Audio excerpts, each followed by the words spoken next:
याबद्दल मला सांगता येणार नाही. मी एवढंच सांगेन की राज्याचे मुख्यमंत्र्यांचा तो अधिकार आहे कुणाला मंत्रिमंडळात घ्यायचं, कुणाला मंत्रिमंडळातनं काढायचं, हा सर्वस्वी अधिकार त्या राज्याच्या प्रमुखांचा म्हणजे मुख्यमंत्र्यांचा असतो.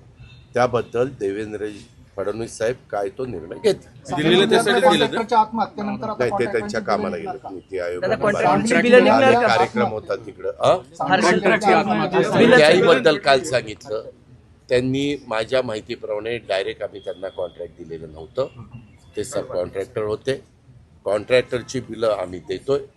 त्याच्यामध्ये एखाद्या तुम्ही प्रमुख कॉन्ट्रॅक्टर असेल आणि तुमच्या हाताखाली कोणी सब कॉन्ट्रॅक्ट म्हणून तुम्ही दिलेला असेल तर त्याचा राज्य सरकारचा दुरान्वय पण संबंध नसतो. कारण आमचं जे काय ॲग्रीमेंट झालेलं असतं ते कॉन्ट्रॅक्टर बरोबर झालेलं असतं. परंतु सध्या विरोधक असा कुठला मुद्दा निघाला तर